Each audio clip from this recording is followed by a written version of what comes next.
Hey guys, this is Collin Moshman for CardRunners.com. In today's quickie, we're going to go through a full $30 9-man turbo hand history and look at the interesting spots that came up in this game.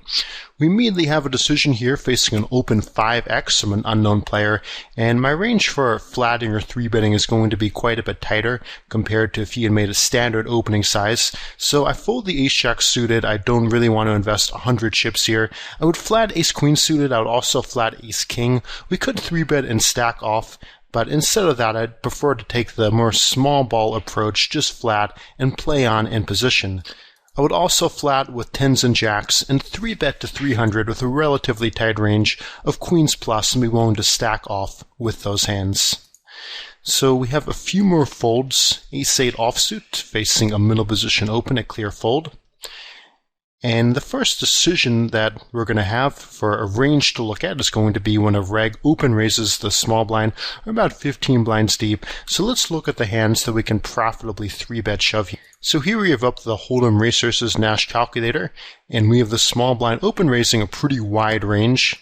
And we can then 3-bet shove a very wide range. And this is similar to the heads-up range. So a lot of the time in heads-up play, we're going to have a Nash 3-bet shove range of top 50%. It's the same thing here when it's blind on blind. Now, some of the time we should definitely 3-bet shove tighter, and a common time to do that is when we have a note on our opponent that he's more likely to play shove fold at this effective stack from the small blind, and so we should be a little bit suspicious when he min raises instead.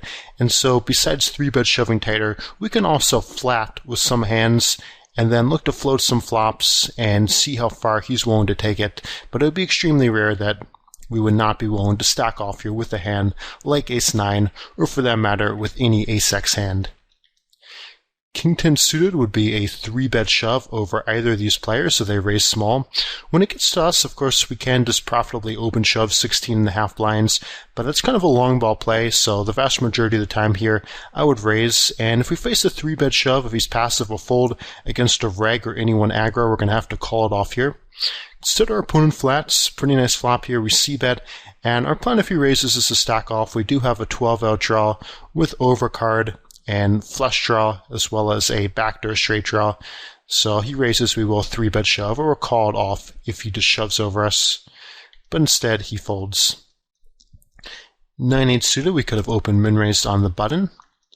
Pocket kings here, I just 3-bet shove, and so normally I wouldn't have a range for 3-betting small. The main time that I would do that is if few or no of these players were regs, and also if the under the gun player was not a reg, because to a reg it's going to look suspicious. You know, if I 3-bet here to something like 450, it's going to look like I have aces or kings. So pretty much the only time I'm going to do that is if it's a table of mainly unknowns and I have a premium hand, and I think that that's going to be the best way to maximize value.